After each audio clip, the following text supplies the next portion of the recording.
नमस्कार, मुंबई तकच्या ब्रँड मराठीच्या नव्या एपिसोडमध्ये मी अनुजा आपल्या सगळ्यांचं स्वागत करते। या आधीपर्यंत म्हणजे अगदी तुमची आई असेल, त्यांची आई असेल, त्यांना जर कुठला नवीन पदार्थ घरात करायचा असेल तर काय माध्यम होती आपल्याकडे? पुस्तकं असायची ज्याच्यामध्ये रेसिपीज दिलेल्या असायच्या, नाहीतर आपल्याच आयांना फोन करून विचारलं जायचं की हा पदार्थ कसा बनवायचा आहे।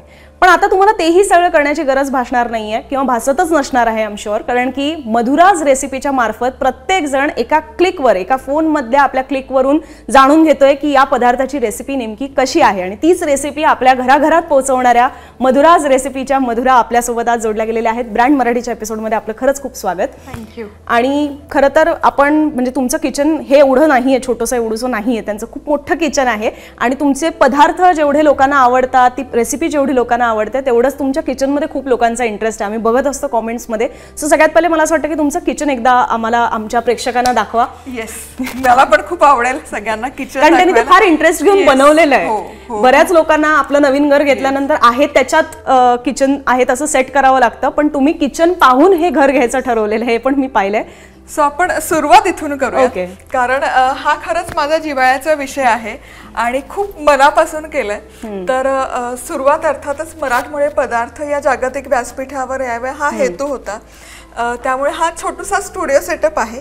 इथे महाराष्ट्रातला प्रत्येक पैलू बघायला मिळेल, जसं की जेव्हा आपली संस्कृती किंवा धर्म फार कर्मठ होते तेव्हा ते सर्वसामान्यांपर्यंत पोहोचावे, तिथून वारकरी संप्रदायाची सुरुवात झाली। म्हणून मग इथे विठू माऊली, तुळशी वृंदावन आहे।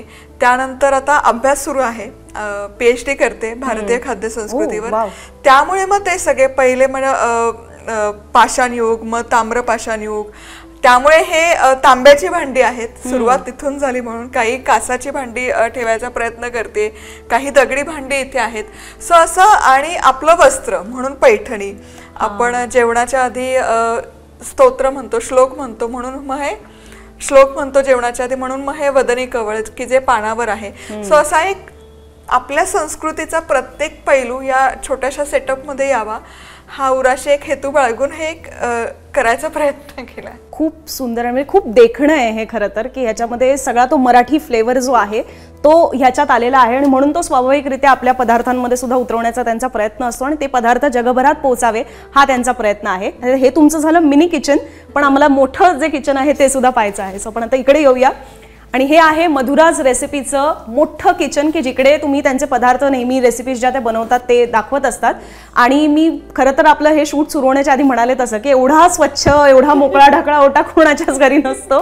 तर कसं ठेवलं की एवढे कॅबिनेट्स तुम्ही बनवले? त्याच्यानंतर मी एक तुमचा किचन टूरवाला व्हिडिओ पाहिला होता ज्याच्यामध्ये तुमचं ग्लास कॅबिनेट खरं तर इकडे होतं, ते तुम्ही चेंज केलं।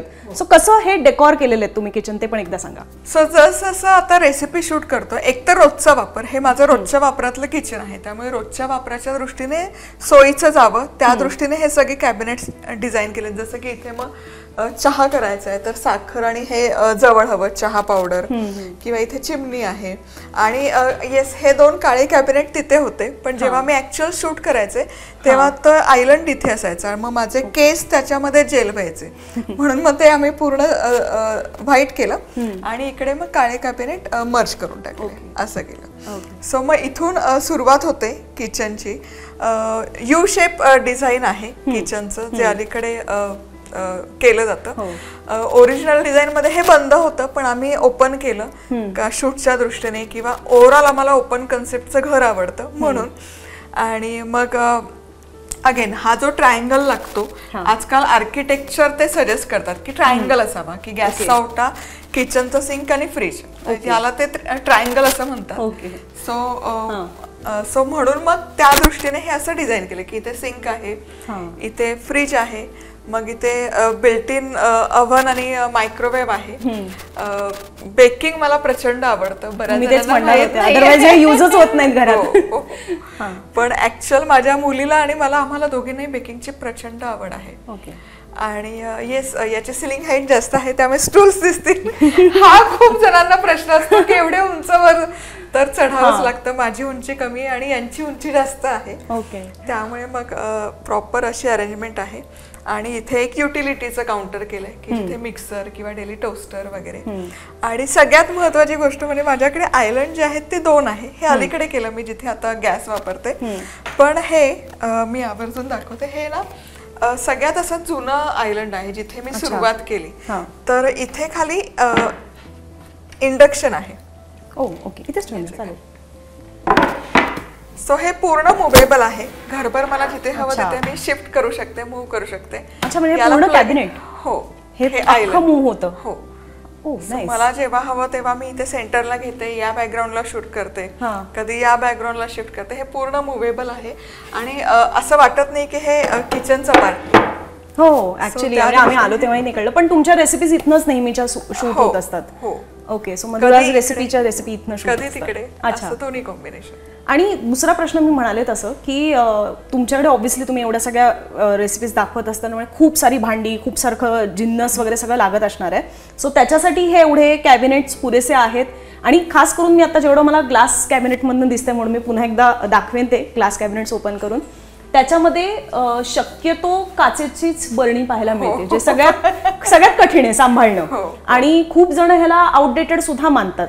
तर अजूनही जेव्हा की तुमच्या रोजच्या शूटमध्येच हे दिसतंय त्याच्यात सुद्धा तुम्ही काचेच्या बरण्या वापरत आहात, तर त्यामागचं काही स्पेसिफिक कारण आहे? काय होतं, आपल्याकडे परंपरेनुसार आपण स्टील वापरतो. पण स्टील मध्ये स्ट्रगल म्हणजे आंधळी कोशिंबीर करावी लागते. कुठल्या डब्यात कितीही लेबलिंग करा, काही करा, पण जेव्हा डबा धुवायला जातो तेव्हा त्यामध्ये दुसरं काहीतरी भरलं जातं. आणि मग तो सगळा विचार करून प्लास्टिकचा ऑप्शन नको. मग आता काय करायचं की जे दिसेल डोळ्याला, सदृश असेल, म्हणून मग काचेच्या बरण्यांचा पर्याय आम्ही निवडला. आणि आता गेली अनेक वर्ष म्हणजे लॉकडाऊनच्या आधीच मी घरातलं जितकं शक्य पूर्ण एलिमिनेट करणं नाही शक्य होत, पण जितकं शक्य आहे तितकं प्लॅस्टिक काढलंय आणि धातू किंवा मग काच असं कॉम्बिनेशन करून घरामध्ये स्टोरेज किंवा इतर वस्तू ठेवलेल्या असतात. मला किचन पाहिल्यानंतर 2 प्रश्न आहेत, कारण की अनेकांच्या किचनमध्ये काही गोष्टी तरी उघड्यावर असतात आणि त्यात प्रामुख्याने असतं कांदा, लसूण, बटाटे वगैरे हा सगळा जिन्नसचा भाग. तर तो तुम्ही नेमका कुठे लपवलाय या सगळ्या किचनमध्ये? कारण तो अजिबात विजिबल नाहीये या किचनमध्ये. सो ते इथे आहे. हा छोटासा युटिलिटीचा एरिया, या बास्केट्स ठेवले आणि या व्हेंटिलेटेड आहेत त्यामुळे ते खराबही नाही होत. छान व्हेंटिलेटेड राहतं आणि त्याला कोंब वगैरे पण येत नाही, व्यवस्थित राहतं. ओ नाईस. सो म्हणजे अशा पद्धतीने सुद्धा कॅबिनेट्स मिळतात की जे व्हेंटिलेशन पण राहील ज्याला गरज आहे ज्या ज्या गोष्टींसाठी, आणि त्याच्यासाठी वेगळं बास्केट. सो ते डेकॉरमध्ये पण खूप छान दिसतंय की बाकी सगळं त्यांचं फर्निचर व्हाईटमध्ये आणि त्या बास्केट्स ब्राऊन मधले आहेत. आणि एक प्रश्न होता, म्हणजे खूप महिलांना असं हवं असतं, इन्क्लुडिंग माझ्या आईलाही ते हवं होतं जेव्हा आम्ही नवीन घर केलं, की खिडकी असली पाहिजे, व्हेंटिलेशन किचनला मुळात असलं पाहिजे. म्हणजे किचन कितीही मोकळं ढाकलं असलं तरी सुद्धा. तर ह्या पूर्ण किचनला व्हेंटिलेशन नाहीये तसं, तर त्याचा कुठे त्रास होतो? सो फार आता हा जो प्रोजेक्ट आहे ओरिजिनल प्रोजेक्ट, तिथे पूर्ण एक बाजू म्हणजे एल बाजू जी आहे ती पूर्ण उघडी आहे आणि एक बाजू क्लोज आहे. थोडं पाश्चिमात्य कल्चर किंवा ते आर्किटेक्चर त्यांनी फॉलो केलंय, त्यामुळे खिडकी कन्सेप्ट इथे नाहीये ओरिजिनल लेआउट मध्येच. खिडकी मिस करते मी डेफिनेटली. पण तुम्ही जिथे बनवता तिथे चिमणी पण नाहीये, म्हणजे बरेच जण अदरवाईज चिमणीमधनं तो सगळा धूर जाईल असे हे असते. तर रेग्युलर इथे होतं, इथे चिमणी आहे आणि इथे डबल एक्झॉस्ट आहे, एक चिमणीचं एक्झॉस्ट होतं आणि खिडकी नाहीये. त्यामुळे फ्रीज झालं किंवा एसीचं व्हेंट झालं, अव्हनचं व्हेंट झालं किंवा ड्रायर असतात, तर त्याचं हे एक वर वेगळं व्हेंट आउट असतं की याचं जे वायू निघतात त्याच्यासाठी त्यांनी ती प्रोव्हिजन केली. ते वायू मग त्या पाईप थ्रू बाहेर गेले जातात. त्याला एक सेपरेट सिस्टम आहे, बटन आहे, ते ऑन असतं आणि तिथून ते ऑपरेट होतं. पण मी खिडकी मिस करते. म्हणूनच मी जे सुरुवातीला म्हणाले तसं की हे घर घेताना ऍक्च्युअली जेन्युअनली तुमचा किचन हाच थॉट होता का? म्हणजे बाकी खूप जण त्याचा व्ह्यू बघतात, हॉल, बेडरूम्स किती आहेत वगैरे वगैरे, तुमचं किचन हाच मेन कन्सर्न होता का हे घर घेताना? अगदी सुरुवातीपासून की कसं निवडलं तुम्ही? किचन छान हवं.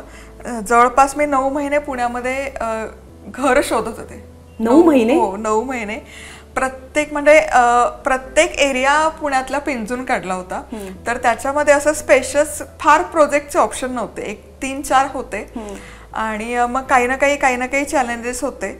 आणि मग इथे आल्यावर यांचं खूप छान कन्सेप्ट होतं. म्हणजे हा जो डेव्हलपर आहे की ते बेअरशेल युनिट देतात पूर्ण. इधर तुम्ही फिनिश्ड घेऊ शकता किंवा बेअरशेल म्हणजे अगदीच रॉ युनिट. रॉ म्हणजे त्यांनी सिमेंटचा कोबाही केलेला नसतो, हे काहीच नव्हतं. किंवा भिंतीही प्लॅस्टर नसतात केलेल्या. आणि तुम्हाला हवी ते फ्लेक्झिबिलिटी आहे तुमच्या घराच्या आत. तुम्ही जी भिंत हवी ती तोडा, जी हवी ती ठेवा. हा सगळा विचार करून, म्हणजे आता जसं मी सांगितलं की ओरिजिनल किचन पूर्ण बंद आहे, आम्ही ती भिंत काढूनच टाकली. हे त्यांनी प्लॅन केलेलं नाही, म्हणजे बाकीच्या घरांमध्ये हे किचन नाहीये असं नाही, ते बंद आहे. मध्ये एक दरवाजा आहे प्लॅन करून बनवलेलं किचन. त्यामुळे इव्हन एंट्रन्सची लॉबी वगैरे हे सगळे बदल मग आम्ही आमच्या एंडने करून घेतले जसे हवे तसे. ओके. दादा पण मला असं वाटतं परत एकदा तिकडे जाऊया आणि थोडं तुम्ही पण तुमचं कुकिंग सुरू आहे ते कारण की आम्ही अगदी मध्ये आलेलो आहे यांचं कुकिंग सुरू असताना. तर आपण पुन्हा एकदा तिकडे जाऊया आणि त्याबद्दलच्या गप्पा मारूया. तर ॲक्च्युली कुकिंग म्हटल्यानंतर घराघरात एक असं पण असतं ज्याचे खूप मीम्स पण बनलेले आहेत की जेवण बनवताना रोज येऊन आई विचारते की आज काय जेवण बनवायचं किंवा सांगायचं असेल कोणाला तर, आणि नेहमीचा प्रश्न असतो काहीही बनव, आणि मग त्याचं नेहमीचं उत्तर असतं की काहीही असं काही नसतं जगात, काहीतरी एक उत्तर ठोस दे. तर हेच तुमचं रेसिपीजच्या बाबतीत सुद्धा होतं का? तर इतक्या वर्षांपासून तुम्ही एवढ्या रेसिपीज बनवत आहात, दररोज एवढा आणता कुठून तो कॉन्टेंट, दररोज एवढी रेसिपी सुचते कुठून? तर मला तर वाटतं याचं श्रेय ना आपल्या महाराष्ट्रातल्या ऑडियन्स बेसला आहे. खूप साधी आपली खाद्य संस्कृती आणि मराठी माणूसच मुळात खूप साधा आहे. म्हणजे त्यांच्या फार अशा गरजा नाही आहेत की त्यांना खूप असं फ्युजन हवंय किंवा बाहेरचं खायचंय. म्हणजे साधं आहे की गणपती आले, गणेश चतुर्थी असली की उकडीचा मोदक, तळणीचा मोदक, फार फार तर मावा मोदक. दिवाळी असली की आता ही दिवाळीचीच तयारी आहे, चकली आहे, लाडू आहे, भाजणी तयार केली आहे. दिवाळी असली की हे फराळ हवाच. त्यामुळे हा काही मला वेगळा विचार करून कॉन्टेंटच्या दृष्टीने नाही करावं लागत, कारण मला माहिती आहे माझी मंडळी महाराष्ट्रातली किती गोड आहेत आणि त्यांना काय काय लागतं. त्यामुळे कॉन्टेंट फार सॉर्टेड असतं, जे लागतं ते केलं जातं आणि दाखवलं जातं. पण एक खंत नक्की आहे की मराठी खाद्य संस्कृती इथपर्यंतच मर्यादित नाहीये. हे बऱ्याच जणांना माहित नाही, महाराष्ट्रातल्या बाहेरचं नाही, महाराष्ट्रातलं पण नाही. महाराष्ट्रीयन खाद्य संस्कृती खूप विस्तृत आहे. जिथे जे पिकतं तिथे ते शिजतं. कोकणातली वेगळी आहे, त्याला लागून पश्चिम महाराष्ट्र आहे, त्याची वेगळी आहे, मराठवाडा, विदर्भ, खानदेश असे वेगवेगळे पैलू आहेत. आणि खूप सारे पदार्थ आहेत ज्याच्या नोंदी अनेक ग्रंथात केल्या आहेत, अनेक आपल्या संतांनी त्यांच्या साहित्यामध्ये केलेलं आहेत. अनेक आपले संत आहेत की त्यांचं साहित्य पूर्ण फक्त पाककलेवर त्यांनी डेडिकेट केलं आहे. तर असे खूप सारे पदार्थ आहेत जे आता कालबाह्य झालेत, विस्मरणात गेलेले आहेत. उंदलकाल आहे, हिंदोरी आहे. मी सातत्याने प्रयत्न करते. अमृत पाक आहे की याच्या रेसिपी करायच्या आणि पण ह्या तुम्हाला कुठून मिळतात ज्या एवढ्या जुन्या, तुम्ही अगदी संतांच्या काळांचे रेफरन्स देत आहात? मला खरंच डाऊट आहे, म्हणजे मला डाऊट आहे, अगेन मी कोणावर आरोप नाही करत आहे. कोणी घरात बनवत असेल तर प्लीज त्यांनी सुद्धा आवर्जून कॉमेंट बॉक्समध्ये टाकावं, जेणेकरून ते आणखीन लोकांपर्यंत पोहोचेल की तुम्ही अशी कुठली अगदी जुनी पारंपरिक रेसिपी आजही बनवतात. आणि तुमची सुद्धा रेसिपीची स्टाईल नक्की टाका, पण मला ते तुमच्याकडनं समजून घ्यायचं की ह्या रेसिपीज तुम्हाला मिळतात कुठून. सो याचा अभ्यासच सुरू असतो. जसं मी आता सांगितलं की PhD करते, तर महाराष्ट्रातली खाद्य संस्कृती मला जर जाणून घ्यायची असेल तर त्याचं मूळ आहे भारतीय खाद्य संस्कृती. मग ते जितकं मागे जातील, अर्थात मग सिंधू संस्कृती, आर्य, वेदकालापासून ते आतापर्यंत आपली खाद्य संस्कृती कशी घडत गेली. मग आता हा जो इतिहास आणि भौगोलिक, अर्थात हा सगळा अभ्यास किंवा ही सगळी जडणघडण अभ्यासावी लागते. तर त्यामध्ये हा वाचन सुरू असताना असे अनेक पदार्थ, म्हणजे उंदलकाल आहे, अमृतपाक आहे, ही नावं किंवा याच्या पाककृती पण मिळतात. आणि मग हे इतकं खूप छान वाटतं. म्हणजे उंदलकाल इतका, म्हणजे माझं तर ठाम मत आहे की 5 स्टार, म्हणजे ज्यांना माहिती नसेल त्यांच्यासाठी सांगा, खूप अप्रतिम प्रकार आहे. 5 स्टार आणि 7 स्टारचं डेझर्टही यापुढे फिका पडेल, इतका अप्रतिम आणि इतका सुंदर, म्हणजे नेत्रसुख देणारा आणि जिभेची पण तुमचं सुख देणारा असा पदार्थ आहे.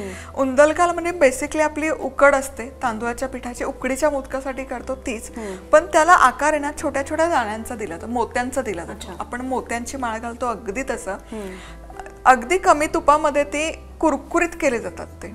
आणि मग सरते शेवटी त्याला थोडासा गुळाचा पाक, ओल्या नारळाचा खव आणि सुका मेवा लावून त्याचं कोटिंग केलं जातं आणि ते इतकं अप्रतिम छोटे छोटे त्याला ते गुळाचं म्हणजे जवळपास मोत्यांचाच थर येतो त्याला, कुरकुरीत खुसखुशीत होतं आणि केळीच्या पानावर सर्व केलं की ते इतकं अप्रतिम लागतं. हा ऑल सीझन आहे की कुठला सणाचा पदार्थ? हा गणेश चतुर्थीला पूर्वीच्या काळी केला जायचा, आता कालबाह्य झाला. असे अनेक पदार्थ आहेत जे कालबाह्य झालेत आणि मला त्याची खंत वाटते की लोकांना त्याची नावच माहित नाहीयेत. त्यामुळे जरी मी रेसिपी पोस्ट केली तरी ते सर्च करत नाही, कारण नाव माहित नाही आणि त्यामुळे ते जास्तीत जास्त लोकांपर्यंत पोहोचत नाही. त्यामुळे ती खंत आहे, पण त्यावर कामही सुरू आहे. मग पुस्तकांच्या मार्फत ते पोचवायचा प्रयत्न करतो की जे खरंच वाचक वर्ग आहेत ते किमान ते पदार्थ त्यांच्यापर्यंत पोचतील. मग आता काही लाईव्ह एपिसोड्स करतो त्या अनुषंगाने. सो असे वेगवेगळे उपक्रम सुरू असतात. मध्ये अंगत पंगत आम्ही सुरू केलं होतं आणि मग अशा वेगवेगळ्या उपक्रमांमार्फत जे आपले कालबाह्य झालेले पदार्थ आहेत ते सगळ्यांपर्यंत पोचवायचे. म्हणजे जो मूळ हेतू आहे की मराठी खाद्य संस्कृती जगभरात पोचली पाहिजे. आणि हे करत असताना जरी सुरुवात मी खूप लवकर केली तरी डाऊन द लाईन आता लक्षात येत आहे की हळूहळू म्हणजे आत्ताशी कुठे आता आपण पाऊल उचललं आहे. म्हणजे आत्तापर्यंतचा एक 16-17 वर्षांचा कालावधी डिजिटलवर मी स्पेंड केलाय. आत्तापर्यंत कोणीच मराठी पदार्थ पोस्ट नव्हते कारण डिजिटलला. आता मराठी जनता म्हणजे संजोतजी कीर आहेत युअर फूड लॅब, तेही आता मराठी पदार्थ छान चूलबिल मांडून झणझणीत पिठलं भाकरी, मालवणी चिकन, मालवणी सुक्का पोस्ट करतात. रणवीर ब्रार पोस्ट करतात. कविताज किचन कविताजी पोस्ट करतात. उकडीचे मोदक निशा काकू करतात. सो हा मराठी पदार्थ जगभरात तेव्हाच पोहोचेल ना जेव्हा महाराष्ट्रातल्या बाहेरची लोक त्याबद्दल प्रेम आपुलकी जागृत करतील आणि आपलंच काम आहे त्यांच्यापर्यंत पोहोचवणं. अगदी. सो हा शिफ्ट बदल घडतोय. महाराष्ट्रातून कानाकोपऱ्यातून आता महिला जॉईन होतात, खानदेशातून विदर्भातून. त्यांची खाद्य संस्कृती नलिनीताई आहेत. कोळी खाद्य संस्कृती काय ताकदीने त्या सगळ्यांपर्यंत पोहोचवतात. सो याचा खूप आनंद वाटतो की मराठी पदार्थ म्हणजे फक्त वरण भात साजूक तूप नाही, मिसळपाव नाही, ते सोडूनही खूप सारे आहेत आणि डिजिटलच्या माध्यमातून ते जास्तीत जास्त लोकांपर्यंत वेगवेगळ्या स्वरूपात पोहोचतं. त्याचा खूप आनंद आणि समाधान मिळतं. आपण म्हणजे आता या किचनमध्ये आहोत म्हणून त्यांची बाकीची आता आपण किचनमधली भांडी पाहिली, पण मगाशी तुम्ही जेव्हा हे सांगत होता त्यातले काय काय भांडींबद्दल मला सुद्धा ऑनेस्टली स्पीकिंग माहिती नाही आहे किंवा खरंच सांगायचं तर माहिती नाही. आणि आजकाल घरांमध्ये जे ॲक्च्युली जास्त वेस्टर्न किचन्समध्ये ज्या पद्धतीने सगळ्या भांडी वापरले जात असतील ती जास्तीत जास्त आणण्याचा, काचेची आणण्याचा प्रयत्न केला जातो. तर ही जी आपली पारंपरिक आहेत त्यातली सुद्धा काही तुम्ही सांगू शकता का की हे कशाचे बनलेले आहेत, हे कशासाठी वापरायचे? मापटं पहिले जुन्या काळात खूप वेगवेगळी असायची, तर त्या सगळ्याबद्दल सुद्धा सांगू शकता का थोडं? सो ही अगदी बेसिक आहे, सजावटीची आहेत. पण असं कायम जे अभ्यास करतात संस्कृतीचा तर त्यांचा कायम एक भर असतो किंवा कायम एक सांगितलं जातं की भूधातू तुम्ही वापरा. भूधातू म्हणजे आपल्या जमिनीमध्ये जी धातूची निर्मिती होते, मग त्यामध्ये मातीची भांडी आहेत. आपल्याकडे दगडाची पण फोडणी दिली जाते, ठिकरीची फोडणी त्याला म्हणतात. स्पेसिफिकली पश्चिम महाराष्ट्रात ती खूप प्रसिद्ध आहे की दगड तो एक वेगळा येतो, तो गरम करून त्यावर थोडी चुरचुरीत फोडणी टाकून ती आमटीत किंवा डाळीत घातली जाते. सो तसंच आहे. सो इथे हे स्पेसिफिकली हे बिर्याणीसाठीचं मी घेतलंय की दम बिर्याणी किंवा याच्यासाठी आहे. आणि मातीचं भांडं आहे. अर्थातच मातीच्या भांड्यातला कुठलाही पदार्थ जरी केला तरी तो रुचकर लागतो, तो कसाही करा. म्हणून काही मातीची भांडी आहेत. आता अगदी मेंटेनन्स असतो सगळी फार खूप लोक, कारण मग ह्याचं घासायचं कसं, मग त्याचं त्या मेंटेनन्समुळेच अनेक जण कदाचित वापरत नसावेत. मेंटेनन्स असतो, नाही असं नाही. टू बी ऑनेस्ट थोडं पावसाळ्याच्या दिवसांमध्ये मातीच्या भांड्यांना लिमिटेशन्स येतात, त्यावर बुरशी वगैरे चढते. मग इन दॅट केस काही पर्याय निवडावे लागतात. म्हणजे ते धुवून झालं की पुन्हा गॅसवर पूर्ण गरम करून त्यातलं पाण्याचा अंश काढून टाकला किंवा सूर्यप्रकाशात बाहेर ठेवलं, सूर्य नसेल तर गरम करून पाणी काढून टाकलं तर ते छान राहतं आहे तसं. किंवा आता हे अगदी माडगं नाहीये, त्या शोधात आहे मी, पण आपल्याकडे माडगं प्रकार खूप प्रचलित आहे. म्हणजे काही खूप पूर्वी नाही म्हणताय, आधीच्या पिढी म्हणजे पणजी आजी, जर घरात कोणी आजारी व्यक्ती असेल तर माडग्याच्या आकाराचं एक भांड असायचं. हे नाही येते, पण साधारण तांब्याच्याच याचं थोडं निमुळतं असतं वर आणि त्यामध्ये माडगं केलं जातं. मग ते प्रत्येक महाराष्ट्रात काही ठिकाणी हुलग्याचं माडगं असतं, मराठवाड्यात करतात ते डाळीचं माडगं असतं. असं प्रत्येक ठिकाणी त्याचं स्वरूप बदलतं. पण माडगं एक त्या भांड्यावरून कदाचित त्याला माडगं असं नाव पडलं असेल. अच्छा. आणि बाकीची तिथली मागची एक दोन सांगू शकतो? सो ही देखील सजावटीचीच भांडी आहेत. काही स्टोरेज कंटेनर आहेत जे फक्त सजावटीसाठी. हे माप आहे, मापटं, जसं तुम्ही आता म्हणालात. सो यामध्येही वेगवेगळे आकाराचे, जसं चिपटं येतं, मापटं येतं, त्याला वेगवेगळी नावं आहेत. चिवळी पण असं म्हणतात. सो ती अशी वेगवेगळी मापटी येतात वेगवेगळ्या आकाराची, पूर्वी वापरली जायचे. आणि त्यातलंच हे एक प्रतीक म्हणून मग मी हे ठेवलंय की एक आठवण म्हणून. याला मापटच म्हणतात. हे प्रॉपर अजूनही खेडेगावामध्ये वापरलं जातं.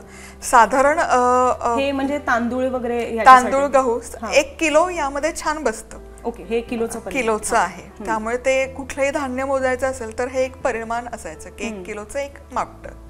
आणि मग 5 झालं की पायली, असं ते परिमाण असायचं. ओके.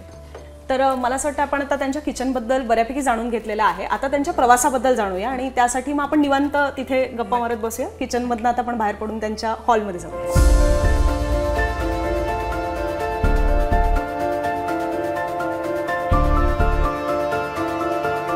तर आता आपण छान गप्पा मारणार आहोत आणि हे जाणून घेणार आहोत. म्हणजे आता खरं तर ब्रँड मराठीचा जो उद्देश आहे त्या हिशोबाने हा एपिसोडला सुरुवात करतोय, ते म्हणजे की एखादी व्यक्ती ही ब्रँड कशी बनते, ती अगदी जगभरात कशी पोहोचते आणि त्यामागे खूप सारे कष्ट असतात. आपल्याला दिसताना डायरेक्ट त्यांचं एवढं सगळं ऐश्वर्य दिसतं, पण त्याच्यामागे खूप मेहनत आहे. तर ती समजून घ्यायची आहे आणि सुरुवातच इथपासून करूया की तुमची सुरुवात याच्यामध्ये कशी झाली, कुठून हा थॉट आला की तो म्हणजे करत होतात आणि मग ते एवढं सगळं मोठं तुमचं विश्व तयार झालं, कसं सगळं हे सुचलं?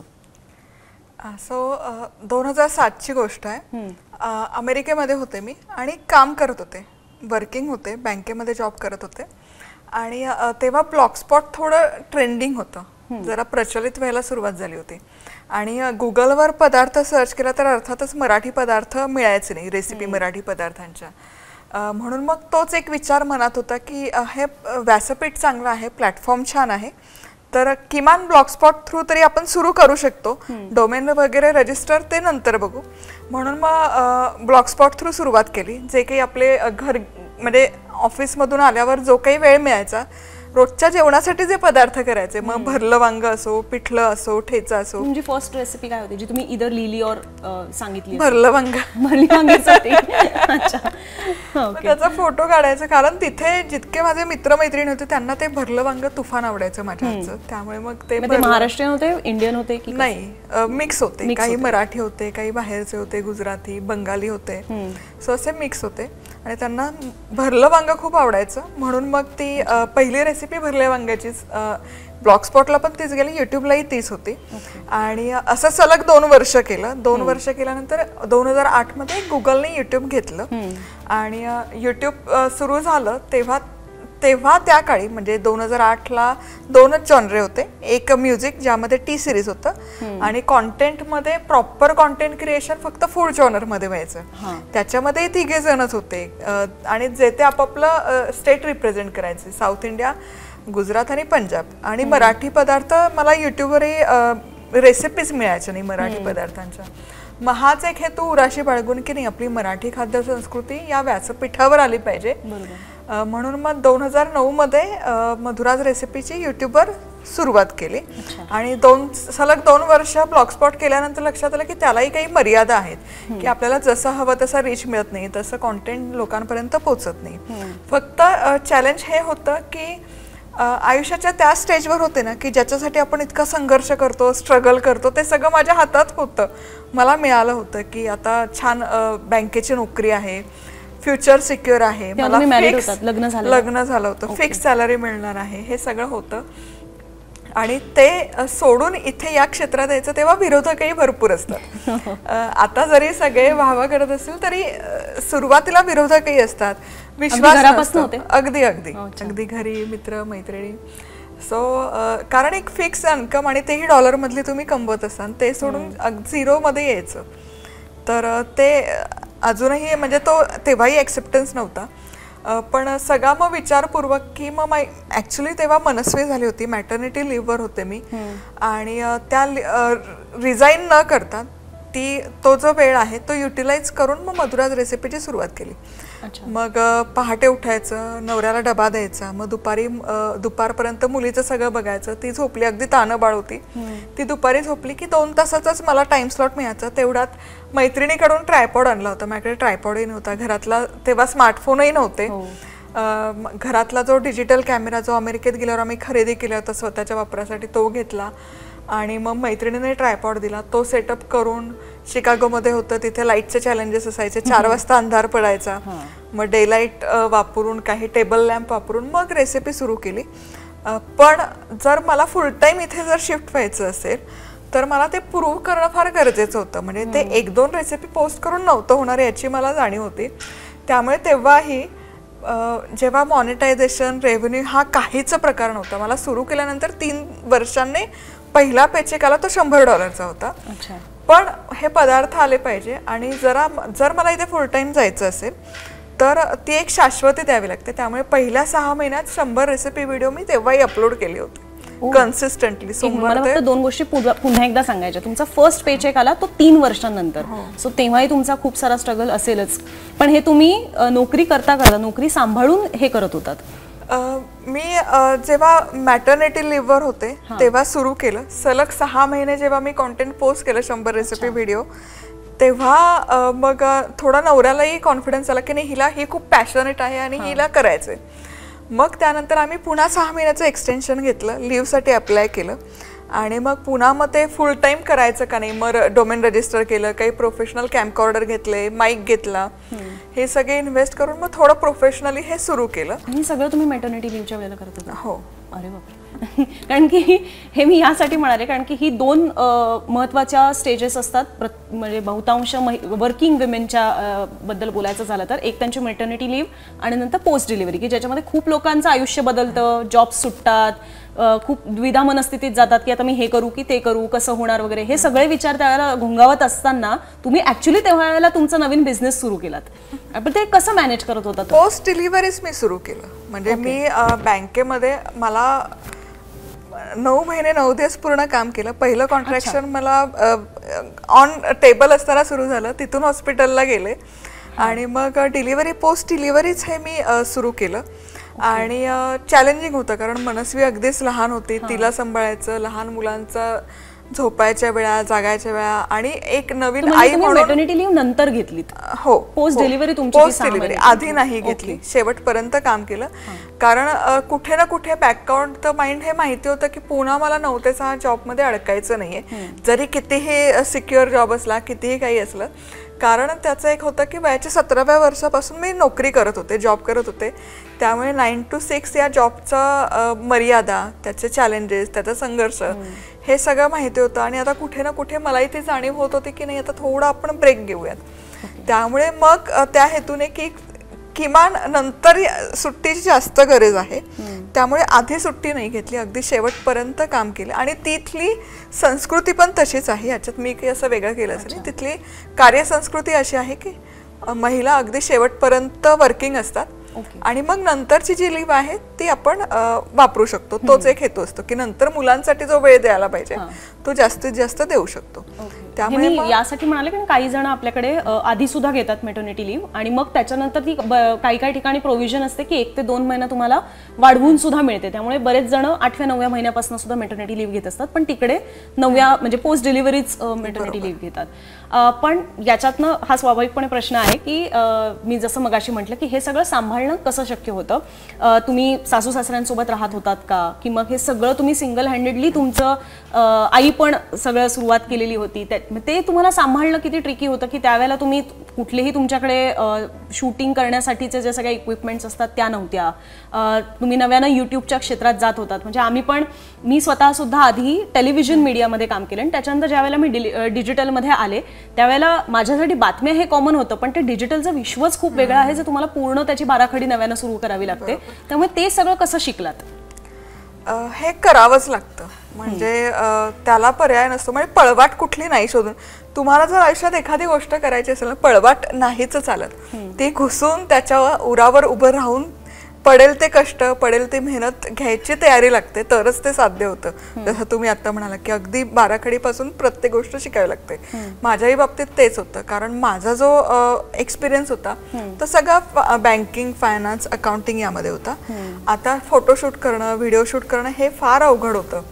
मग ट्रायपॉड प्रकार असतो हेही मला माहिती नव्हतं. मैत्रिणीने दिला तेव्हा मला कळलं की हे असं आहे. मग तो कॅमेरा सेट करणं. पण तेव्हाही मला असं कधी वाटलं नाही की फक्त ट्रायपॉड पॅनवर लावून शूट करायचं. तेव्हाही मी मास्टर कॅमेरा सेट करायचे. मग आता फोडणी घालूयात. तर तो क्लोजअप आणायचा मास्टर, म्हणजे ते दिसलं पाहिजे टू कॅमेरा शूट. हा टास असायचा. मग ते क्लोजअप शॉट्स घ्यायचे, पुन्हा मास्टर सेट करायचा. हा सगळा स्ट्रगल होता. एडिटिंग शिकावं लागलं. आत्ता टूल्स आहेत, आत्ता सगळ्यांना माहिती आहे, पण तेव्हा एडिटिंग शिकवणारे काही नव्हतं ऑनलाईन. तो कंटेंट नव्हतं किंवा ती डेटा तोपर्यंत गुगलवर फीड नव्हता झालेला. अगदी मग बेसिक जे असतात ऑनलाईन फ्री टूल्स ते डाउनलोड करून ते वापरायचे. मग परत ते रिइन्स्टॉल करायचे. असं करत करत एडिटिंग, पॅरलल हे सगळं, हा सगळा संघर्ष होता आणि शून्यातून शिकावं लागलं. नवऱ्याचा अर्थात सपोर्ट होता, पण नवरा म्हणजे तेव्हाचा जर कालावधी बघितला 17-16 वर्षांपूर्वीचा, तर IT इंडस्ट्री बूममध्ये होतं. त्यामुळे नवरा तुफान बिझी असायचा. आणि म्हणजे सकाळी 7-7:30ला गेल्यावर संध्याकाळी यायची वेळी फिक्स नसायची. मग अशा वेळेत आता बाबा तू पण मला मदत कर आणि माझं एडिटिंग कर, हा माझ्याकडे ही फॅसिलिटी तेव्हा नव्हती. ती सुविधा तेव्हा नव्हती. त्यामुळे डेफिनेटली सुरुवातीचे 5 ते म्हणजे इथे भारतात येईपर्यंत 5 ते 6 वर्ष स्ट्रगल होता. इथे आल्यावर मग आम्ही टीम सेटअप केली, कामं डिवाइड केली, अलोकेट केली. पण तिथे होतो तोवर सुरुवातीचे काही काळामध्ये मी केला. मग नंतर नवऱ्याने जॉईन केलं. नवऱ्यालाही मग इंटरेस्ट यायला लागला. मग एडिटिंग ते बघायचे. मग त्यांनी वेबसाईट डेव्हलप केली, डोमेन रजिस्टर केलं. मग असं दोघांनी मिळून ते पुढे नेलं. पण स्ट्रगल करावा लागतो. म्हणजे अगदीच शून्यातूनच शिकावं लागतं की जेव्हा कुठलंच रेफरन्स काहीच नव्हतं. पण हा जो सगळा ट्रान्झिशनचा पिरियड होता की तुम्ही आधी सगळं अमेरिकेत करत होता, तिकडचं म्हणजे तुम्ही मगाशी सांगितलं तसं की वातावरणाचे वेगवेगळे फॅक्टर्स आहेत, अनेक गोष्टी तुम्हाला सहज त्यावेळेला ॲक्सेसिबल असतील, वेगवेगळ्या गोष्टी आहेत. तो ट्रान्झिशन पिरियड तुमच्यासाठी कसा होता? भारतात आलात, महाराष्ट्रात, पुण्यात आला असाल त्यावेळेला सुद्धा, असं मी अज्युम करते, पुण्यातच. हां. तर मग पुण्याची खाद्यसंस्कृती, इथला ऑडियन्स, ते सगळे तुमचे ऑल्गोरिदम चेंज होतात. तर हे सगळं कसं त्यावेळेला मॅनेज केलं आणि मुळात यूट्यूब शिकलात कसं? हा ट्रान्झिशन यूट्यूबसाठी पण होता. कारण साधारण इथे स्मार्टफोन येईपर्यंत, इंटरनेट येईपर्यंत 2013-14 पर्यंत डिजिटल कॉन्टेंट फार भारतामध्ये पोचलं नव्हतं. त्याची सुरुवात जिओ इफेक्ट आल्यानंतर झालं. त्यामुळे ऑडियन्स बेस होता तो भारताबाहेरचा होता. त्यामुळे कितीही मराठी पदार्थ मी पोस्ट केले की उकडीचे मोदक आहे, तळणीचे मोदक, तेव्हाही पोस्ट करायचे तिथल्या गरजानुसार. की आता पुरणपोळी करायची आहे तर मग पुरण न वाटता पुरण, मग ते मायक्रोवेव्ह तिथे उपलब्धता असायची, मग ते मायक्रोवेव्हमध्ये पुरण केलेलं पुरण, असे तिथले चॅलेंजेस असून तशा रेसिपी डिझाईन केल्या. किंवा मग काही पाश्चिमात्य कराव्याच लागायच्या. मग केकचे पदार्थ आहेत किंवा काही कॉन्टिनेंटल पदार्थ आहेत, पास्ता आहे, बेकिंग आहे, तर हे सगळं करावं लागायचं. कारण सँडविचेस आहे, कारण ऑडियन्स बेस तेव्हा भारताबाहेरचा होता. ह्या रेसिपी तेव्हा जास्त बघितल्या जायचं. म्हणजे ब्रेड ऑमलेट म्हणजे तेव्हा तुफान चाललेली रेसिपी होती, 2009 मध्ये व्हायरल गेलेली रेसिपी. कारण ऑडियन्स बेस तसा ग्लोबल होता. जेव्हा जिओ इफेक्ट आला तेव्हा रिजनल म्हणजे निशला खूप लोक जायला लागले. आणि मग रिजनल लँग्वेज किंवा रिजनल कॉन्टेंट मग तेव्हा जास्तीत जास्त लोकांपर्यंत पोहोचायला लागला, कारण इंटरनेट पोहोचायला लागलं. आणि मी खूप एन्जॉय केलं टू बी ऑनेस्ट. म्हणजे हा ट्रान्झिशन थोडा स्ट्रगल डेफिनेटली होता. कारण इथे यायचा आम्ही निर्णय घेतला तेव्हा आमचं ग्रीन कार्ड झालं होतं पहिली गोष्ट. त्यामुळे ते सोडून यायचं. दुसरी गोष्ट मंथन जेमतेम 6 महिन्याचा होता. त्यामुळे आणि हा निर्णय घेतला होता की तो 6 महिन्याचा झाला की यायचं. त्यामुळे तो मॅटर्निटीचा काळ म्हणजे तो होईपर्यंतचा काळ, तो झाल्यानंतरचा काळ, असं सगळं वापरून, कारण इथे आल्यावर मला 6 महिने किमान सेटल व्हायला लागणार हे माहिती होतं. त्यामुळे अगदी मंथनही पोटात हॉस्पिटलला जाईपर्यंत मी रेसिपी शूट केल्यात. त्यानंतर जेमतेम 1-1.25 महिन्याचाच कालावधी मी रेस्ट केली असेल. त्यानंतर लगेच शूट सुरू केले होते, कारण मला बँक क्रिएट करणं गरजेचं होतं. कारण माहिती होतं की इथे आल्यावर मुलांना सेटल व्हायला, मला सेटल व्हायला, सगळ्यांना सेटल व्हायला वेळ लागणार आहे. त्यामुळे ते 6 महिन्याची रेसिपी बँक तयार केली. 6 महिन्यांचे? बापरे. 6 तुमच्या पदरात ऑलरेडी 2 मुलं आणि एक तर त्यातलं तान्हं मूल असताना तुम्ही 6 महिन्यांचे एपिसोड्स बँक केलेत. हे किती ड्युरेशन लागलं, कसं मॅनेज केलं? हे मी जसं सांगितलं, मुलं पाळणाघरात असायची की घरीच? घरीच असायचे. कसं मॅनेज? मुलं मनस्वी 5 वर्षाची झाली त्यामुळे ती शाळेत असायची बऱ्यापैकी. पण मंथन अगेन लहान होता, मग तो ज्यावेळेस झोपायचा तेव्हा एक दिवसाला मग 3-3 रेसिपी शूट करून ती बँक अशी क्रिएट केली होती. इथे येईपर्यंत रेसिपी शूट करत होते मी. आणि मग इथे आल्यावर त्या मानाने मला सोयीचं गेलं, कारण तिथे जास्त स्ट्रगल असतो. मुलांनाही सांभाळायचं आहे, इथे आपले नातेवाईक असतात, शेजारी असतात, आई वडील असतात, या जबाबदाऱ्या घ्यायला, किंवा मदतनीस असतात. तिथे मदतनीस नसतात. भांडी घासण्यापासून लॉन्ड्री पर्यंत, ती लॉन्ड्री फोल्ड करायची, व्हॅक्यूम करायचं, हे सगळं करावं लागतं. सो ते सगळं माझं एक टास्कच गेला माझ्या रुटीन मधून. त्यामुळे त्या मनाने मला खूप सोयीचं गेलं. इथे आल्यावर सहजता आली आणि सगळ्यात जास्त मला रिलीफ मिळाला की 2016 मध्ये मग मी मराठी चॅनल सुरू केलं. काळाची गरज बघता आणि खूप सारा रिक्वेस्टही होता की तू आता इंग्रजीमध्ये दाखवते पण मराठी पदार्थ. पहिलं चॅनल इंग्लिश मधनं होतं? हो. अच्छा. आणि मग तुम्ही मराठीत आला? मग 2016 मध्ये मराठी. मग इंग्लिश चॅनलला जी सहजता आपल्या मातृभाषेत असते ती नसते, कारण शब्दसंग्रह वेगळा असतो. प्रत्येक तुमची जी फॅकल्टी असते, मग कुकिंग असेल तर त्याची व्होकॅब्युलरी, त्याला वापरला जाणारा शब्दसंग्रह वेगळा. त्यामुळे मला ते चॅलेंज होतं ते शिकणं, मुळापासून शिकणं. म्हणजे हिंग किती सोपं आहे ना, पण ते ॲसोफटिडा याचा उच्चार शिकणं, हे शिकता शिकता बोबडी वळायची इंग्रजी शिकताना. सो हे सगळे चॅलेंजेस सुरुवातीला होते. पण मराठीमध्ये आल्यावर असं वाटलं की बाहेर घरी आलोय, आपल्या मैदानात आलोय आणि आपल्या मैदानात आपण खेळतोय, बागडतोय असंच वाटलं. आणि मराठी केल्यापासून मी तर जाम खुश आहे. आणि मराठीत म्हणजे तो एक वेगळा गोडवा आहे ना, की आपल्याकडे म्हणजे प्रत्येक काय म्हणणार त्याला, पण प्रत्येक गोष्टीला एक वेगळे शब्द आहेत. की तुम्ही खोबऱ्याला किसणं नाही म्हणत, त्याला खवणच म्हणतात, किंवा मग काकडी किसणं. हे सगळे बारकावे जे आहेत ते इंग्लिश मध्ये तुम्हाला एकाच शब्दात सगळे ठेवून दिलेले. किंवा खुसखुशीत वेगळं, खुटखुटीत वेगळं, कुरकुरीत वेगळं, हे इंग्रजीमध्ये नाहीच. लुसलुशीत, बरेच अशी विशेषणं आहेत. तो एक नक्कीच गोडवा आहे. मला फक्त प्रेक्षकांना सांगायचं आहे, आणि त्या मगाशी एक बँक एपिसोड्सचा जो उल्लेख आहे तो जर कळला नसेल तर मला सांगायचं आहे. बँक एपिसोड्स म्हणजे जसं आपण कुठल्याही शोजचे आगाऊ बुकिंग करतो, तर तो जसा आगाऊ शब्द आहे म्हणजे ॲडव्हान्स, तर तसंच बँक म्हणजे इन ॲडव्हान्सच तुम्ही काही तुमचे एपिसोड शूट करून ठेवता आणि मग तुम्ही टप्प्याटप्प्याने ते पोस्ट करता. तर प्रेक्षकांना असं वाटतं की हा एपिसोड आज शूट झालेला आहे, पण ते तसं नसतं. तो एपिसोड कधी कधी 2-3 महिने आधी सुद्धा शूट करून ठेवलेला असतो, तर त्याला म्हणतात बँक एपिसोड्स. म्हणजे तुम्ही आधी शूट करता आणि पोस्ट मात्र नंतर करू शकता. तसं त्यांनी ते केलेलं होतं, कारण त्यांच्या पदरात अगदी तान्हमूल होतं. त्यामुळे त्यांना माहिती होतं की पुढे आपल्याला जास्त कदाचित वेळ मिळणार नाही, म्हणून त्यांनी ते आधी शूट केले आणि नंतर पोस्ट केले. तर आता ज्या वेळेला म्हणजे आता आम्ही या क्षेत्रात आहोत, म्हणून तुम्ही डिजिटल विश्वातच आहात, तर याच्यामध्ये जसं आपण एक कॉपीराईट म्हणतो ना, तो फॅक्टर इथे खूप जाणवतो की बऱ्याचदा कॉपी केल्या जातात. आणि मी ज्या वेळेला खास करून हा शूट करायचा होता एपिसोड म्हणून ज्या वेळेला मधुराज रेसिपी विशेष करून सर्च केलं, तर त्याच्यामध्ये मला एक व्हिडिओ दिसला जो असा होता की रेसिपीज कॉपी केल्या जातात का. तर त्याचा फटका मुळात तुम्हाला किती बसलेला आहे की तुम्ही एखादी पोस्ट करता, कारण तुम्ही त्याचं स्वतःहून तुमच्याच म्हणजे काय म्हणतात चॅनलवर टाकलेला व्हिडिओ तो होता की आज त्यांनी सपोज काय करंज्यांची रेसिपी केलेली आहे, तर 2 दिवसानंतर तीच कोणीतरी केलेली असायची. तर हे किती घडलं, हे थांबलं का, आणि त्याचा किती फटका बसला?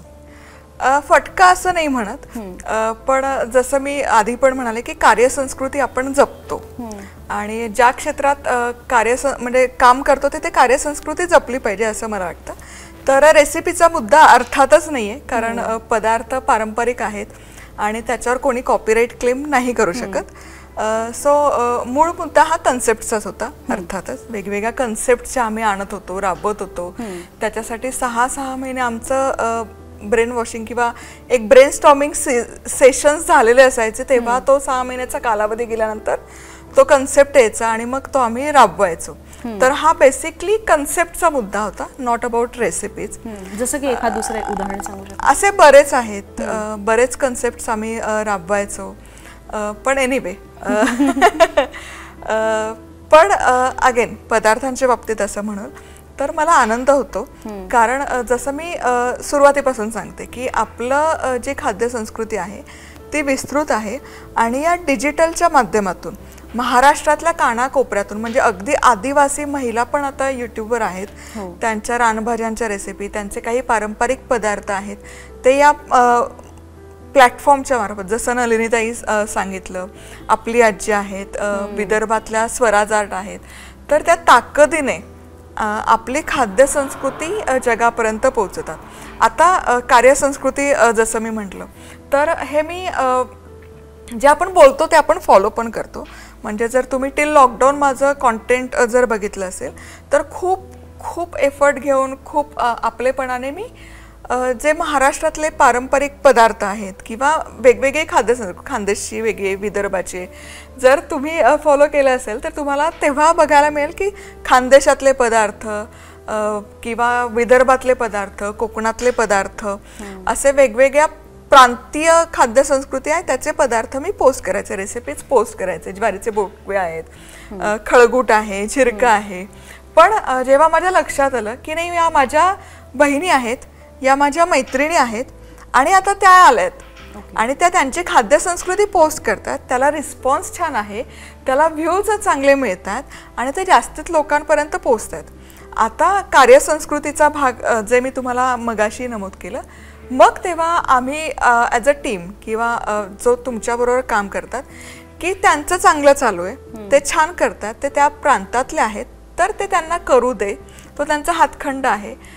मग आम्ही त्याच्यामध्ये नाही पडत. म्हणजे टू बी ऑनेस्ट की आता जर गवसणीची पोळी त्या रेसिपी त्यांनी टाकली, ती व्हायरल गेली, त्याला लाखात व्ह्यू आले, तर मी लगेच आठवडाभराने ती रेसिपी नाही पोस्ट करत. म्हणजे ही कार्यसंस्कृती की आपण पोस्ट केली तर माझी जी मैत्रीण आहे, माझी जी ताई आहे, तिची एंगेजमेंट कुठे ना कुठे जाणार आहे किंवा ती छान पुढे जाते तर ती नाही जाऊ शकत.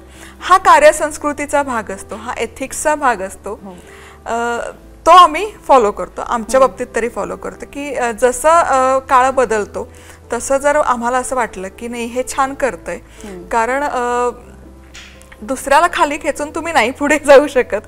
आणि याचा आनंद होतो की महाराष्ट्रातल्या वेगवेगळ्या भागातून महिला येतात, माझ्या बहिणी येतात, मैत्रिणी येतात आणि त्यांचे पदार्थ दाखवतात, त्यांची खाद्य संस्कृती या ग्लोबल प्लॅटफॉर्मवर रुजवतात. याच्यापेक्षा आनंदाची दुसरी गोष्ट नाही. पण तुम्ही ज्या वेळेला असं संपूर्ण आपल्या महाराष्ट्रातले पदार्थ बनवत असता तर तुम्ही या सगळ्या रेसिपीज म्हणजे आता तुम्ही जसं सांगितलं की त्या अगदी अशा ज्या लुप्त होत चाललेल्या आहेत, फारशा तर कोणाला माहिती नाही आहेत, त्या तुम्ही तुमच्या शिक्षणाच्या माध्यमातून शिकत आहात, पण त्याचं बाळकडू असं विशेष कुणाकडनं मिळालेलं होतं? म्हणजे तुम्हाला लहानपणापासूनच जेवण वगैरे करण्याची सवय होती की आवड होती? घरी आहे ना सुगरणी आहेत, म्हणजे एकतर एकत्र कुटुंब पद्धती आहे माझ्या आजोळी, तिघी आजी असायच्या, प्रत्येक आजीचा हातखंड असायचा. सणाचा स्वयंपाक एक मोठी आजी करायची, मग तिच्यासाठी स्वतंत्र पुण्याजवळच आहे. सो पश्चिम महाराष्ट्रातली खास करून खाद्य संस्कृती असेल. हो, तर मग आजीला स्वतंत्र खोली, मग कुळाचाराचा स्वयंपाक तिला ते सोहळ्यात करणार, तो एक आजी रोजचा स्वयंपाक छान करणार, एक आजी वाळवणाचे पदार्थ. बरं तेव्हा असं वाटी वाटीत नसायचं, अशा भरण्याभर, कारण एका एका घरात 40-40 लोक असायचे. सो हे बघत कुठे ना कुठे बाळकडू रुजत गेलं. लग्नाच्या आधी टू बी ऑनेस्ट मी नाही स्वयंपाक केला, कारण वेळ नसायचा. वयाच्या 17व्या वर्षापासून नोकरी करते, पहाटे 6ला घर सोडायचं ते रात्री बऱ्याचदा मी 9-10ला घरी पोचायचे. त्यामुळे जबाबदारी अशी पडली नाही, करायचे मी पण जबाबदारीने नाही केलेलं. जी जबाबदारी पडली ती लग्नानंतर, आणि त्यातल्या तर अमेरिकेत गेल्यावर तर खूपच, कारण तिथे काही पर्यायच नव्हता. सो आवड होती, फक्त ते असं छान त्याला डेव्हलप व्हायला थोडा वेळ द्यावा लागला. मग ते ही वेगवेगळी माध्यमं, ब्लॉग स्पॉट आणि हे या सगळ्या गोष्टी आणि अभ्यासाचा मुद्दा. तर मला असं वाटतं की आपण जसं घडतो, आता चाणक्य मंडळ परिवार आहे, तर अविनाश धर्माधिकारी सर आहेत, ते गुरु आहेत. सो त्यांचं एक कायम स्वची ओळख हे ते सांगतात, आणि स्वची ओळख जो मला एकदा झाली की त्यामध्ये प्रतिभावान तुम्ही होणं गरजेचं आहे, प्रतिभावंत होणं गरजेचं आहे. आता त्यामध्ये जेव्हा आपण कुकिंग म्हणतो तर त्याच्यामध्ये 2 गोष्टी होतात की एक ॲक्च्युअल प्रॅक्टिकल कुकिंग मी करते, त्याच्यामध्ये वेगवेगळे प्रयोग होतात, मग त्याच्या मागचं म्हणजे पाककला आहे, तसं विज्ञान आहे, शास्त्र आहे, हे एक पैलू उलगडत जातात. पण त्याचा जो आत्मा आहे तो आपल्या इतिहासात आहे, भूगोलात आहे, म्हणून मग त्याचा अभ्यास सुरू असतो. म्हणजे हे एक पूर्णत्वाला एक न्यायचा प्रवास की जाणीवेकडून नेणीवेकडे न्यायचा प्रवास आपण ज्याला म्हणतो की कोहमपासून सोहमकडचा प्रवास. म्हणून मग हा अभ्यास, म्हणून मग ती ओढ की नाही हे शिकलं पाहिजे, किमान आपण शिकूयात, आपण तो अभ्यास करूयात आणि मग कुठे ना कुठे त्याचं डॉक्युमेंटेशन करून किंवा काही वेगवेगळ्या माध्यमातून ते आणखी तितक्याच ताकदीने पुढे नेता येईल. मी ज्यावेळेला हे सर्च केलं त्यावेळेला तुमचा एक एपिसोड झालेला होता आणि तो तुमचा एका हिंदी पॉडकास्टरने घेतलेला होता.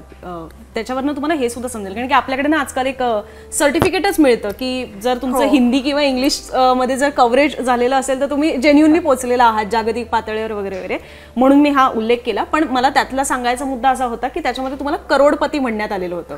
तर आता म्हणजे तुम्ही जसं सांगितलेलं आहात, आपण आता बोलत आहोत, त्याच्यामध्ये काही तुम्ही पहिल्याचपासून इतक्या सधन कुटुंबातले आहात किंवा करोडपती आहात तशातली गत नाही आहे.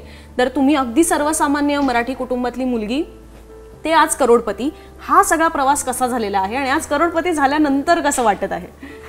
आणि मी यासाठी सांगते कारण की आम्ही अलीकडेच एक अमुक तमुकचा सुद्धा ब्रँड मराठीमध्ये एपिसोड केलेला आहे. त्यात त्यांनी हे सांगितलेलं होतं की आज असेही कॉन्टेंट क्रिएटर्स आहेत मराठी की जे करोडपती आहेत.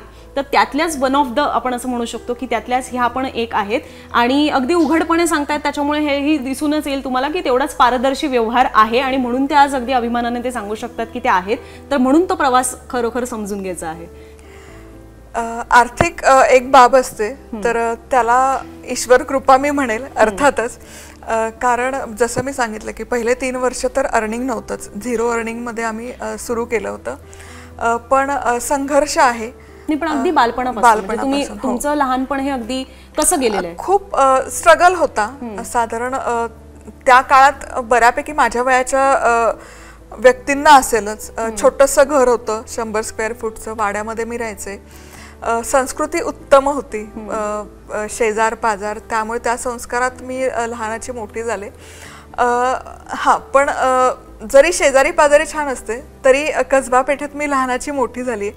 कसबा पेठ अजूनही म्हणजे त्या काळीही त्याला गुंडांचं विद्यापीठ असंच म्हणायचं. गणपतीचे नाव तिथे गुंडाचं गणपतीच असं होतं, त्यामुळे थोडं सेफ नसायचं. म्हणजे ड्रग्स, नशा हे दिवसाढवळ्या तिथे व्हायचं. तलवारी घेऊन मुलं मुली यंग फिरायचे असे, हे सगळं मी लहानपणापासून लहानाची मोठी झाली आहे. 100 स्क्वेअर फूटचं घर होतं, तर 100 स्क्वेअर फूटचं घर असतं तेव्हा आपली स्वप्न असतात की 1 रूममधून किमान 1 रूम किचनमध्ये जावं. पण आम्ही काही गोष्टी अशा घडल्या की आमचं अक्षरशः घरातून सामान वगैरे फेकलं गेलं आणि मग तिथून अक्षरशः आम्ही कन्स्ट्रक्शन बिल्डिंग असते अंडर कन्स्ट्रक्शन, त्याच्या स्लॅब खाली 50 स्क्वेअर फूटच्या 2 पिलरच्या खाली आम्ही तो सेटअप लावला होता. आणि कुटुंब साधारण कसं होतं तुमचं? आम्ही चौघे, माझा भाऊ, मी आणि आई बाबा. प्यायचं पाणी नाही, वॉशरूम नाही, टॅप वॉटर असं काहीही सुविधा नव्हती. मग तिथे जवळपास 4 वर्ष आम्ही स्पेंड केले. 10वीचं वर्ष, 12वीचं वर्ष. 50 स्क्वेअर फूटच्या घरात ज्याला कुठल्याही भिंती नाही अशा तुम्ही 4 वर्ष काढली. हो. आणि मग ओव्हरऑल मग आर्थिक स्थिती लक्षात घेता मग 12वीला मग मी वडिलांना विचारलं, आईला म्हणजे अर्थात परवानगी घेतली त्यांची, की मला असं वाटतं की मला आता काम करू शकते मी, मला करायचं असं नाही पण मला करायला आवडेल, 4 पैसे घरी आणू शकते आणि त्याची तुम्हाला काही हरकत नाहीये का? तर नाही म्हणाले. मग मी जो पहिला इंटरव्ह्यू द्यायला गेले होते, 12वीची परीक्षा सुरू होते तेव्हा गेले होते, इतकी ती डेस्परेटली गरज होती आर्थिक. आणि मग मी लगेच जॉईन करायलाही तयार होते. मग तेव्हा ते म्हणजे पाठबळ लागतं जसं म्हणतात, तेव्हा मला त्या सरांचा प्रचंड आधार होता. सो मग ते म्हणाले नाही, तू परीक्षा दे तुझी 12वीची आणि मग जॉईन कर. मग आज पेपर दिला आणि दुसऱ्या दिवसापासून मी जॉब सुरू केला 12वीमध्ये, जसं मी म्हणते की वयाच्या 17व्या वर्षापासून. आणि मग तिथून मग तो कालावधी की पैशांची गरज होती. मग कॉलेज सुरू झालं, पहाटे 6ला घर सोडायचं, कॉलेजला यायचं सायकलवर, मग तिथून पुढे जॉबला जायचं. आणि मग थोड्या कला अवगत होत्या, रांगोळी काढणं किंवा मेहंदी काढणं, तर आमच्या घरासमोर, राहत्या घरासमोर एक हॉल होता, तिथे कार्य चालू असायचे, बारसा आहे, मुंजा आहे. तर ते मग रांगोळी काढण्यासाठी किंवा मेहंदी काढण्यासाठी बोलवायचे. अगदी 50 रुपये मिळायचे मला तेव्हा रांगोळी काढायचे. पण 6 नंतर तिथेही जायचे. जेव्हा 6 नंतरचं काम नसेल तेव्हा माझा ठरलेला उपक्रम असायचं की धर्माधिकारी सरांचे जे वर्कशॉप असतात, कार्यशाळा ज्या मोफत असायच्या, ओपन असायच्या, तिथे जाऊन बसायचं. सो असा दिनक्रम होता. आणि असं लहानपण गेले.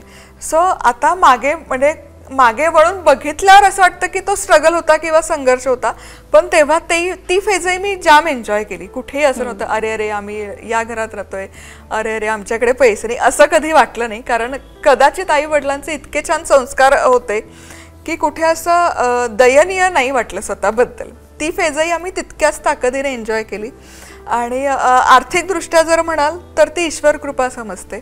तेही टप्प्याटप्प्यात होत गेलं की मग 3 वर्ष एक जॉब होता, मग जॉब स्विच केला, मग MNCत, मग बँकेची परीक्षा देऊन बँकेमध्ये जॉब. हे टप्पे क्रॉस करतच मग आर्थिक स्थिती सुधारत गेली. यूट्यूबलाही जेव्हा मी सुरुवात केली असं मी कुठेच नाही सांगणार की खूप माच करून आम्ही या क्षेत्रात आलो की माझी नोकरी आता मी ती झिडकारली नाही. अगदी फार सम्यक तो एक घेतलेला निर्णय होता. कारण शेवटच्या दिवसापर्यंत काम करत होते, डॉलरमध्ये पैसे कमावत होते, त्यामुळे एक विचारपूर्वक घेतलेला निर्णय होता की किमान आता 5 वर्ष जरी मी या क्षेत्रामध्ये नाही आले किंवा मला फिक्स माझी सॅलरी नाही मिळाली तरी मी इथे सर्वाईव्ह करू शकते. आणि म्हणून मग आम्ही यूट्यूब सुरू केलं, हे केलं. पण तेही एक 6 महिन्याचा वेळ गेल्यानंतर प्रोफेशनलीच मग आम्ही त्याच्याकडे बघायला लागलो, करायला लागलो. 3 वर्ष पेचेक काहीच नाही आला तरीही करत होतो आणि ते सुरू ठेवलं आणि सुरूच आहे. आणि याच्यात अगेन जे तुम्ही करोडपतीचं म्हणता, तर हा एक शिफ्ट मला एक सांगायला आवडेल की स्लाईड आपण जी म्हणतो किंवा घसरकुंडी. जरी सगळ्यांना असं वाटलं की पैसे मिळतात, लखपती होतात, करोडपती होतात, पण हा शिफ्ट मला जवळून अनुभवायला मिळाला. म्हणून एक मनापासून सांगते की अर्निंगचं माध्यम आता डिजिटलला एकच आहे, ते यूट्यूब आहे. बाकी प्लॅटफॉर्म आहे तिथून तुम्ही ब्रँडच्या थ्रू अर्न करू शकता, जे फार इन्सिक्युअर आहे, ब्रँड येईल नाही येईल. तर यूट्यूबचाही ॲज ऑफ टुडे जर म्हणाल तर जो RPM मला मराठी चॅनल सुरू करायच्या आधी मिळायचा, मराठी चॅनल सुरू केल्यावर रिजनलला दुर्दैवाने ती व्हॅल्यू अजूनही याही क्षेत्रात नाहीये. तो RPM माझा 70% तेव्हाच ड्रॉप झाला होता. तरी आम्ही कंटिन्यू करायचा निर्णय घेतला की हे नाही सोडायचंय. भले आपल्याला पैसे 4 कमी मिळो, जो पैसे मला इंग्रजी चॅनलला मिळायचा त्याच्यापेक्षा 70% हा ड्रॉप तेव्हा तो रिअलाइज झाला होता. आणि तेव्हापासून तो स्लाईड आहेच, ती स्लाईड डाऊनच आहे. सो हा एक अभ्यासाचाच भाग असतो. त्यामुळे वेगवेगळ्या माध्यमांवर कार्यरत असते. कारण तिथे तुम्ही जोवर करत नाही तोवर तिथले चॅलेंजेस, तिथल्या बदलत जाणारा शिफ्ट किंवा सुरुवातीला RPM आणि CPM दोन्ही असायचं वेगळं वेगळं. आता CPM नाही आहे लॉकडाऊन नंतर, 2022 नंतर. सो टर्म अगदी थोडक्यात आमच्या प्रेक्षकांना समजावू शकलात तर. सो हे RPM म्हणजे RPM म्हणजे यूट्यूब डिसाईड करतं तुमचे जे व्ह्यूज असतात त्याच्यामुळे पर 1000 व्ह्यू तुम्हाला एवढं RPM मिळेल. थोडा फेस्टिवल वाईज वगैरे तो शिफ्ट होतो. आणि आधी CPM एक असायचं की तो ब्रँड डिसाईड करायचा, त्याचं बिडिंग व्हायचं आणि मग सर्टन फेस्टिवल असेल काही असेल तर तेव्हा ते तुम्हाला वेगळं पेमेंट एक यायचं. ते आता ते पूर्ण गेलेलं आहे. आणि ते म्हणजे अर्थात आता ते कॉम्पिटिटिव्ह झाले, खूप सारे कॉन्टेंट क्रिएटर आहे, खूप सारे फॅक्टर आहेत त्यामागे. पण जसं करोडपती किंवा हे सगळे टर्म्स वापरतात तर मला अगदी, कारण येणारी पिढी आहे तर त्यांना असं सांगावंसं वाटतं की विचार करून या, विचारपूर्वक तुम्ही या क्षेत्रात घुसा. आणि आता तर सगळं आहे की तुम्ही प्रोफेशनली कसं घेऊ शकता, कुठे ग्रो होऊ शकता, अर्निंग कसं करू शकता, हे सगळे स्रोत आहेत तुमच्याकडे. पण मी जेव्हा सुरू केलं तेव्हाही आणि आत्ताही माझं मत असंच आहे की तुमच्याकडे प्लॅन B, C आणि D हे तीनही फायनान्शियली फार गरजेचं आहे. जरी तुमचं यूट्यूब एक फिक्स रेव्हेन्यू येत असेल तरी प्लॅन B, C तुमच्याकडे हवंच. माझ्या केसमध्ये माझा नवरा अजूनही वर्किंग आहे, त्यामुळे त्याची एक फिक्स सॅलरी येते. किंवा बाकी मग ई-कॉमर्स वगैरे आम्ही सुरू केलं. त्यामुळे काळानुसार बदलणं, काळानुसार शिफ्ट करणं आणि त्यानुसार ॲडॉप्ट करणं फार गरजेचं आहे. हा यातला नक्कीच एक महत्त्वाचा मेसेज आहे की फक्त यूट्यूबवर किंवा अशा क्षणिक गोष्टींवर अवलंबून न राहता, म्हणूनच त्यांनी पुस्तकं काढलेली आहेत. मधुराज रेसिपीची आज माझ्यामध्ये 11 एक पुस्तकं आहेत आणि सोबतच मसाले सुद्धा आहेत. त्यामुळे ते त्यांचे स्वतः तयार केलेले मसाले सुद्धा विकतात. सो हे पण त्यांनी एक साईड बाय साईड दुसरं त्यांचं बिझनेसच एक प्रकारे सुरू केलेलं आहे असं पण म्हणू शकतो. मला फक्त जाता जाता शेवटचा प्रश्न घ्यायचा आहे, कारण तुम्ही आता उल्लेख केलात नव्या पिढीचा म्हणून, आणि तुम्ही मागे असं म्हणालेला होतात की सोशल मीडिया तुम्हाला फार लुळपांगळं करतं. तर तुम्ही स्वतः एक प्रकारे सोशल मीडिया थ्रूच लोकांपर्यंत पोहोचत आहात, तरी सुद्धा तुमचं सोशल मीडियाबद्दल असलेलं हे मत हे का आहे असं? कारण अटेन्शन स्पॅन खूप कमी, म्हणजे डूम स्क्रोलिंगचा जो प्रकार आहे त्यामध्ये डेस्परेशन असतं, एक मानसिक आपण डेस्परेशन म्हणू की प्रत्येक 10 सेकंदाला मला काहीतरी वेगळी माहिती मिळाली पाहिजे. जे आपली शिकवण आहे की एक विषय निवडायचा आणि त्यामध्ये प्रतिभावंत व्हायचं, त्याच्यामध्ये एक्सलन्स व्हायचं, तर ते कुठे ना कुठे आता शिफ्ट होत चाललंय. आणि मुलांची मानसिकता कुठे ना कुठे ती जडणघडण मानसिकता बदलत आहे की मल्टिपल गोष्टी, मग एका वेळेस हे पण आलं पाहिजे ते पण आलं पाहिजे. यामुळे एकाग्रता, फोकस कुठे ना कुठे लहान मुलांचा कमी होत आहे. म्हणजे काही जमेच्या गोष्टी आहेत सोशल मीडियाचा, नो डाऊट अबाउट इट. तुम्ही तिथे तुमचा ब्रँड बिल्ड करू शकता, प्रचार करू शकता, हे सगळे आहेत. त्याचे सकारात्मक पैलू आहेतच, पण याचा अर्थ कुठलंही माध्यम असो तो 100%च सकारात्मक असतं असं नाही. त्यामुळे दुसरी बाजू ही समजून घेणं गरजेचं आहे. आणि फक्त लहान मुलं नाही तर मला वाटतं की प्रौढ मंडळी ही त्या झोकात असतात किंवा त्या अनुषंगाने मग इन्सिक्युरिटीज बिल्ड होतात. ते एक डेस्परेशन असतं की आता गौरी आले, आता गणपती आले की लगेच फोटो करून तो सोशल मीडियावर गेला पाहिजे. नैवेद्य बहुतेक त्या कॅमेरावर पहिले दिसतो गणपतीपर्यंत पोचायच्या आधी. सो हे इतकं कॉम्पिटिटिव्ह झालंय आणि आपल्या दैनंदिन आयुष्यात झालंय रोजच्या, की ज्या आपल्या फार खाजगी गोष्टी होत्या, जे आपण खाजगीदृष्ट्या त्याचा आनंद उपभोगायचो, खाजगीदृष्ट्या ते एन्जॉय करतो, ते कुठे ना कुठे इन्सिक्युरिटी, कुठे ना कुठे ते कॉम्पिटिटिव्ह होत चाललंय. कुठे ना कुठे आपण त्याच्या मागे स्वत्व विसरत चाललो का काय, कुठे मला ती भीती वाटते. तोही माझ्या अभ्यासाचा विषय आहे. अर्थात कदाचित PhDचा माझा पुढचा विषय तो आहे. त्यामुळे मी फार असं कष्ट करून वेगवेगळे प्लॅटफॉर्म एक्सप्लोअर करते आणि त्याच्यावर अभ्यास करते. पण डेफिनेटली सोशल डिलेमा म्हणून एक नेटफ्लिक्सवर डॉक्युमेंटरी आहे, ती स्पेसिफिकली माझं खूप मनापासून चांगलं आहे की ही डॉक्युमेंटरी थोडा वेळ 1.5 तासाची आहे जेमतेम, वेळ काढून ती बघा, ऐका, ते आत्मसात करा. आणि सोशल मीडिया वाईट नाही आहे, पण याचा अर्थ असा नाही की दिवसातले तुम्ही 24 तास त्याच्या मागेच घालवाल आणि सारखं मग कॉन्टेंट काय करायचं, कॉन्टेंट क्रिएशन काय करायचं. मग सोशल मीडियावर पोस्ट करण्यासाठी आपण व्हेकेशन प्लॅन नाही करत आहोत ना. सोशल मीडियावर पोस्ट करण्यासाठी आपण घरी गणपती बाप्पांचं आगमन करत नाही ना.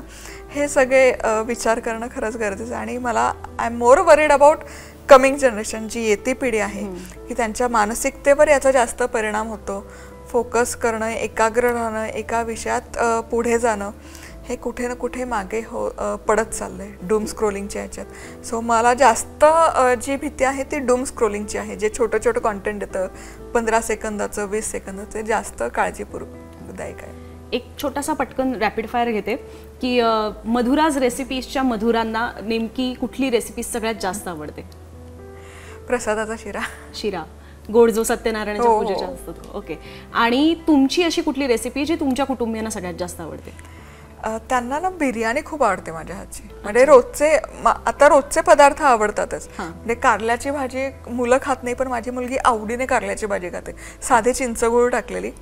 पण अगदी म्हणजे बोट चाटून पुसून खात असेल तर बिर्याणी त्यांना खूप आवडते. अच्छा. आणि अशी कुठली रेसिपी आहे जी तुम्हाला तुमच्या आजीने शिकवलेली आणि ती फार आवडते? अशा खूप आहेत. म्हणजे बेसिकली पारंपरिक पदार्थ तर आजीकडूनच शिकलेले आहे. आणि आजोळ दोन्हीकडचं ना, माझे वडील मराठवाड्यातले आणि आईकडचं ते नगर जिल्ह्यातलं, त्यामुळे खाद्य संस्कृती वेगळी. त्यामुळे बोटवे, शेंगोळे हे सगळं इकडे मराठवाड्यातून आलेलं आहे प्रकार. आणि खळगूट, झिरकं हे इकडचं नगरकडचं सगळं खाद्य संस्कृती. त्यामुळे हे कुठे ना कुठे त्यांचे संस्कार आहे आणि त्यांच्याकडून शिकलेले ते फक्त म्हणजे ज्वारीचे पोटवे, शेंगोळे हे तर आजी अगदी करायचीच, किंवा धपाटे आहेत.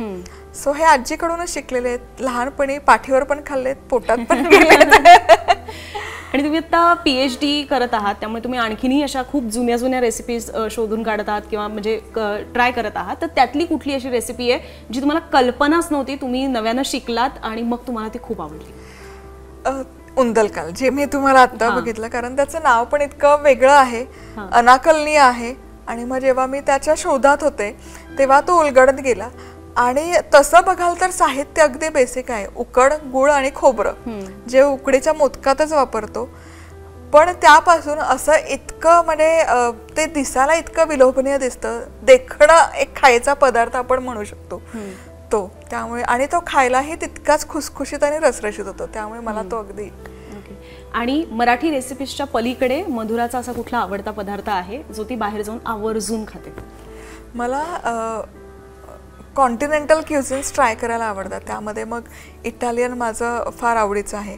अर्थात आता कस्टमाइज होत जातं सगळं, जसं भारतीय फूड आहे जे मी अमेरिकेत टाकलं तर त्यामध्ये क्रीम आणि साखरच असते, तसं हे सगळं आता इथे आल्यावरही पिझ्झा आणि पास्ता याचे सगळे निकष बदललेले असतात. पण मी घरी करते, कारण बऱ्यापैकी ते तिथे खाल्ले त्या चवीचं करायचा प्रयत्न करते. पण मला ओरिएंटल क्युझिन आवडतं, थाई आवडतं, हे असे वेगवेगळे म्हणजे मेडिटेरियन आवडतं, एक्सप्लोर करायला खूप आवडतं. आणि हे कॉन्टिनेंटल जरी आवडलं तरी तितकंच मला रानात जाऊन आदिवासी खाद्यसंस्कृती शिकायलाही खूप आवडते.